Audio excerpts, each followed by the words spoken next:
Netflix web series Black Warrant కారణంగా మళ్ళీ బిళ్ళా రంగాల హత్య దేశవ్యాప్తంగా వైరల్గా మారింది.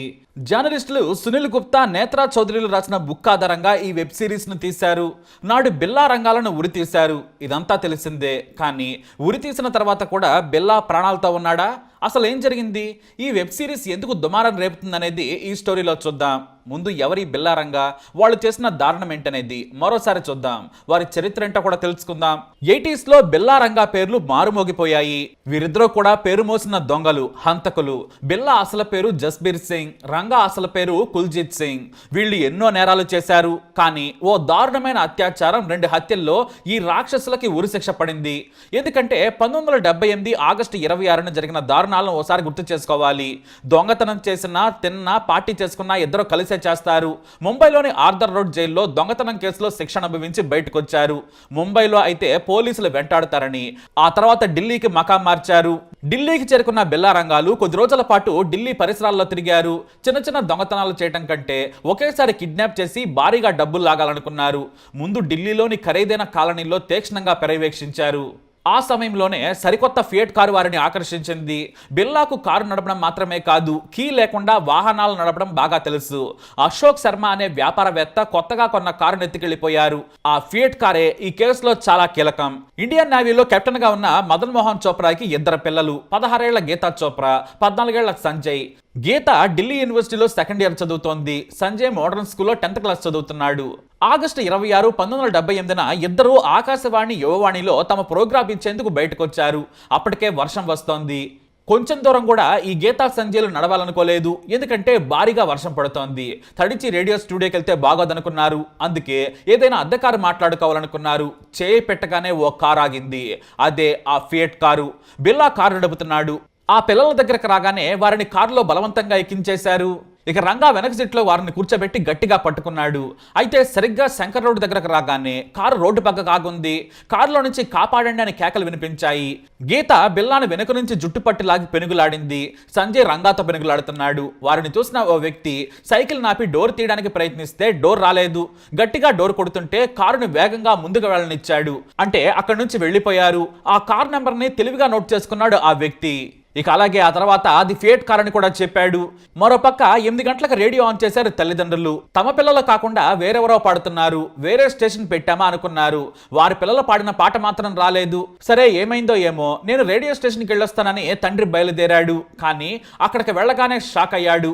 అసలు గీతా, సంజయ్ ఆ రోజు రాలేదు. అందుకే వేరే వాళ్ళతో పాడించామని చెప్పారు వారు. ఇక తండ్రి కంగారు పడ్డాడు. పిల్లలు ఇంటికి వచ్చారేమోనని తల్లికి ఫోన్ చేశాడు. కానీ రాలేదని సమాచారం ఇచ్చింది. స్కూటర్ మీద పిల్లల స్నేహితులు, బంధువులు ఇలా అంతా వెతికినా కూడా లాభం లేకుండా పోయింది. దీంతో ఆయన పోలీస్ స్టేషన్లో ఫిర్యాదు చేశారు. నేవీ కెప్టెన్ టీనేజ్ పిల్లలు కిడ్నాప్కి గురయ్యారనే వార్త నాడు మీడియాలో ప్రముఖంగా వచ్చింది. దీంతో పోలీసులు వేట మొదలు పెట్టారు. ప్రధాని నుంచి మంత్రుల వరకు ఈ వ్యవహారాన్ని చాలా సీరియస్ గా తీసుకున్నారు. ఇంతలో గీతా సంజయ్ని చూశానని ఆ వ్యక్తి పోలీసులకు చెప్పాడు. దీంతో కిడ్నాప్ జరిగిందనుకున్నారు. పోలీసులు తీవ్రంగా విచారణ చేశారు. ప్రత్యక్ష సాక్షులు ఖచ్చితమైన వివరాలు చెప్పారు. ఇక పోలీసులు మొత్తానికి క్లారిటీకి వచ్చారు. వారిద్దరూ ముంబైకి చెందిన చిల్లర రౌడీలు. దొంగలైన బిల్లా రంగాల పేర్లు బయటకొచ్చాయి. వారి ఫోటోలను సైతం ప్రత్యక్ష సాక్షులు గుర్తించారు. ఈ లోపు 3 రోజుల తర్వాత కుళ్ళిపోయిన స్థితిలో గీతా సంజయ్ల మృతదేహాలు దొరికాయి. పైగా గీత మీద అత్యాచారం జరిగిందని డాక్టర్లు గుర్తించారు. గీతకు తీవ్ర గాయాలయ్యాయి. దీంతో ఈ ఘటన నాడు దేశవ్యాప్తంగా సంచలనం సృష్టించింది. ఒక నేవీ అధికారి పిల్లలకే దేశ రాజధానిలో భద్రత లేదన్న విమర్శలు తీవ్రంగా వచ్చాయి. దీంతో పోలీసులు హంతకుల కోసం వేట మొదలుపెట్టారు. మరోవైపు ప్రధాని మొరార్జీ దేశాయ్ బాధితులను కలిశారు. వారికి ధైర్యం చెప్పారు. సంజయ్ ఒంటిపై 21 చోట్ల గాయాలున్నాయి. గీత ప్యాంట్లో స్కూల్ గుర్తింపు కార్డు కూడా ఉంది. ఇక సంజయ్ వ్యాలెట్లో 17 రూపాయలున్న పర్సు కూడా మృతదేహం దొరికిన స్థలంలో దొరికాయి. అలా మొత్తానికి పేపర్లలో హడావుడి, చాలా చోట్ల ధర్నాలు, ఆందోళనలు కూడా చూసి బిల్లారంగా భయపడ్డారు. దీంతో ఏ రైలు దొరికితే అది ఎక్కేశారు. వెంటనే ఆగ్రా నుంచి ఢిల్లీకి వచ్చి ముంబై పారిపోవాలనుకున్నారు. కాస్త లుక్స్ కూడా మార్చేశారు. అయితే కంగారులో కదులుతున్న రైలు బోగిలోకి ఎక్కారు బిల్లారంగా. తీరా ఆ బోగిలోకి ఎక్కిన తర్వాత అక్కడ సీన్ చూసి షాక్ అయిపోయారు. అందరూ సైనికులే. ఇక దిగే పరిస్థితి కూడా లేదు. రైలేమో వేగంగా వెళుతుంది. కొంతమంది సైనికులకు అనుమానం కలిగింది. ఇలా ఎక్కారేంటి, ఐడి కార్డు చూపించమన్నారు. కొందరు టికెట్ అడిగారు. దీంతో చూపించమని రంగాకు చెప్పాడు బిల్లా. కానీ వారి దగ్గర ఎలాంటి టికెట్ లేదు. అయితే రంగా దగ్గర ఓ ఐడి కార్డు ఉంది, డ్రైవింగ్ లైసెన్స్ కూడా చూపించాడు. కానీ వారి తీరులో ఏదో తేడా ఉంది. దీంతో కొంతమంది ఈలోపే వీరిద్దరూ బిల్లా రంగాలని గుర్తించారు. ఆ సమయంలోనే సైనికులతో గొడవ పెట్టుకున్నారు బిల్లారంగా. వారిని దబాయించాలనుకున్నారు, కానీ కుదరలేదు. వారిని పట్టుకొని ఢిల్లీ స్టేషన్లో పోలీసులకు అప్పగించారు. అంతేకాదు సాక్షులు కార్ నంబర్ HRK 8930 అని చెప్పడంతో మొత్తం కథ బయటకు వచ్చింది. కారును వెంబడించిన ఆ వ్యక్తి పేరు భగవాన్ దాస్. తాను సాయంత్రం వియట్ కారును చూశాను, అందులో నుంచి అమ్మాయి అరుపులు వినిపించాయి. నేను వారిని వెంబడించి ఏంటని అడిగాను. ఓ కుర్రాడు తన టీషర్ట్ చూపించాడు, ఆ టీషర్ట్ పై రక్తం మెరకలున్నాయని చెప్పాడు. సాక్షుల ఆధారాలతో బిల్లా రంగాల తొక్క తీసి విచారణ చేయగా ఇద్దరు కలిసి నేరం ఒప్పుకున్నారు. రిజ్ ప్రాంతంలోని నిర్మానుష్య ప్రాంతానికి తీసుకెళ్లి మొదట సంజయ్ను చంపారు. బిల్లానే గీత మెడను కోసి చంపేశాడు. ఆమె రక్తస్రావంతో చనిపోగానే శవాన్ని పొదల్లో పడేశామని రంగా చెప్పాడు. అయితే సుదీర్ఘ విచారణ అనంతరం ఇద్దరికి కోర్టు ఉరిశిక్ష విధించింది. ఆ తర్వాత ఇద్దరిని ఉరి తీశారు. ఇది మాత్రమే బయట ప్రపంచానికి తెలిసిన విషయం. అయితే ఎక్కడి నుంచే మరో కథ. ఆ రోజు ఏం జరిగిందో తెలుసుకోవాలని చాలా మంది జర్నలిస్టులు వారిని ఇంటర్వ్యూలు చేయాలనుకున్నారు. కానీ అధికారులు మాత్రం అనుమతించలేదు. దీంతో 5 జర్నలిస్టులు కోర్టు నుంచి ఆర్డర్స్ తెచ్చుకొని ఇంటర్వ్యూ చేశారు. అయితే బిల్లా కాస్త మాట్లాడేవాడు. రంగా మాత్రం జర్నలిస్టులను కలిసేందుకు అస్సలు ఇష్టపడలేదు. ఇక జర్నలిస్ట్ గుప్తా ఇంటర్వ్యూ చేయగానే బిల్లా చాలాసేపటి తర్వాత మాట్లాడాడు. నేను అత్యాచారం చేయలేదు, హత్యలకు అత్యాచారానికి రంగానే కారణం. నేను అమాయకుడిని, గీతపై నేను అత్యాచారం చేయలేదు, రంగానే చేశాడు. అందుకే హత్యలు చేయాల్సి వచ్చిందని పశ్చాత్తాపడ్డాడు. కానీ రంగా మాత్రం నేను నేరం చేయలేదు, నా మీద కుట్ర చేశారని వణుకుతూ చెప్పాడు. కానీ అతన్ని ఉరి తీసే సమయం దగ్గర పడే కొద్దీ కాస్త కంగారు పడ్డాడని జర్నలిస్టులు తమ కథనాల్లో రాసుకొచ్చారు. రంగా మామూలుగా ఉత్సాహంగా ఉంటాడు, జర్నలిస్టులు వెళితేనే కంగారు పడతాడు. 5 అడుగుల 10 అంగుళాలు ఉండేవాడు. బిల్లా సీరియస్ గా ఉండేవాడు. తనను నేర వృత్తిలోకి లాగిందే రంగా అంటూ కోప్పడేవాడు. జైల్లో ఇద్దరు చాలాసార్లు గొడవలు కూడా పడ్డారు. కానీ ఆ తర్వాత జరిగిందేదో జరిగిపోయిందని కలిసిపోయేవారు. జైల్లో ఫుట్బాల్, కబడ్డీ, బ్యాడ్మింటన్ ఆడుతుండేవారని జైలు అధికారుల ద్వారా తెలిసింది. ఉరి తీసే రోజు ఏం జరిగిందనేది కూడా నాడు సంచలనం. 1982 జనవరి 31న ఉదయం 5 గంటలకు నిద్ర లేపారు జైలు అధికారులు.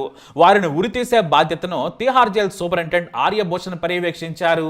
బిల్లా రంగాలను స్నానం చేయమన్నారు. కొత్త సబ్బులు, కొత్త బట్టలు కూడా ఇచ్చారు జైలు అధికారులు. రంగా స్నానం చేసి కొత్త బట్టలు వేసుకున్నాడు. బిల్లా మాత్రం స్నానం చేయలేదు, అలాగే కొత్త బట్టలు వేసుకున్నాడు. బిల్లా ఏడుస్తూనే ఉన్నాడు. రంగా మాత్రం హుషారుగా ఉన్నాడు. తొందరగా ఉరి తీయండి అన్నట్టుగా నవ్వుతూ కనిపించి జైలు అధికారులను ఆశ్చర్యపరిచాడు. అంతకు ముందే వారిద్దరూ కూడా ఆరోగ్యంగా ఉన్నారని డాక్టర్లు సర్టిఫికెట్ ఇచ్చారు. అయితే సరిగ్గా ఉరికమ్మం దగ్గరకు తీసుకెళ్లేసరికి రంగా హుషారు కూడా తగ్గిపోయింది.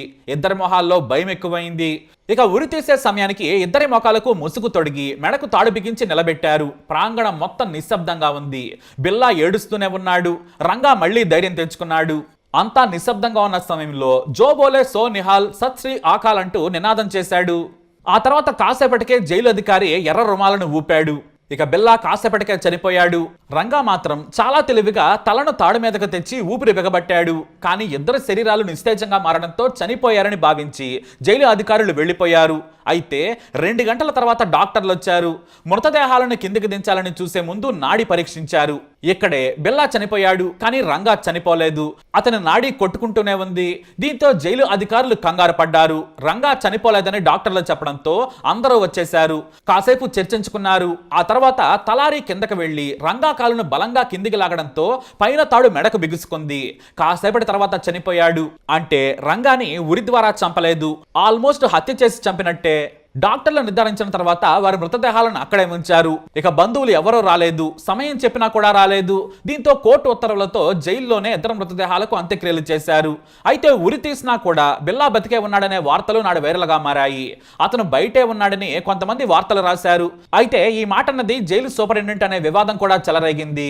నిజంగానే ఉరి తర్వాత బిల్లా బతికున్నాడా, బయటికి వచ్చాడా అంటే నిజం కాదని తేలింది.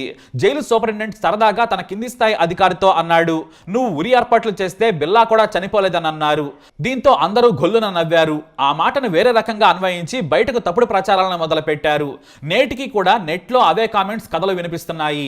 వారిద్దరిని ఉరితీసి అంత్యక్రియలు చేసినట్లు ఆధారాలు కూడా ఉన్నాయి, రికార్డుల్లో కూడా నమోదైంది. అయితే బిల్లా రంగాలను ఉరితీసిన తలారి కూడా నాడు చాలా పత్రికలకు ఇంటర్వ్యూలు ఇచ్చాడు. ఎర్రటి రుమాలను తనతో పాటే చాలా రోజులు ఉంచుకున్నాడట. ఈ రుమాలు ఊపాకే తాను బిల్లా రంగాలను ఉరితీశానని చెప్పుకున్నాడు. అయితే నాడు ఉరితీసే ముందు మద్యం తీసుకోవటం చాలా చాలా కామన్. తీహార్లో తలారులు లేకపోవడంతో ఫరీద్ కోట్ నుంచి ఫకీరా, మేరట్ నుంచి కాలు అనే తలారులను పిలిపించారు. వీళ్ళిద్దరూ ఉరి తీయడంలో దిగ్గజాలని పేరు. ఇక వీళ్ళు ఉరి తీసే ముందు అధికారులు ఓల్డ్ మంక్ ఇవ్వాల్సిందే. ఇది ఆచారం. ఉదయం మద్యం తాగిన తర్వాతే ధైర్యంగా ఉరి తీస్తారట. అయితే ఇంత పెద్ద కరుడుగట్టిన నేరస్తులను ఉరి తీస్తే వారికి ఇచ్చింది కేవలం 150 రూపాయలు మాత్రమే. అప్పట్లో 150 రూపాయలు అంటే చాలా ఎక్కువే కావచ్చు. ఇక వాళ్ళు తలారీలుగా ప్రభుత్వ ఉద్యోగం చేశారంతే. నాడు మాన్యువల్లో ఉన్న రూల్స్ ప్రకారం వారికి 150 రూపాయలు ఇచ్చారు అధికారులు. అలా బిల్లారంగా చరిత్ర ఆ రోజు ముగిసిపోయింది. కానీ నేటి వరకు కూడా ఆ ఇద్దరి పేర్లు మోగుతూనే ఉన్నాయి. మరి ఈ స్టోరీపై మీ అభిప్రాయాన్ని కమెంట్ ద్వారా తెలియజేయండి. ఇలాంటి ఇన్ఫర్మేషన్స్ కోసం వీడియోని లైక్ చేయండి, షేర్ చేయండి, మా ఛానల్ని సబ్స్క్రైబ్ చేసుకోండి.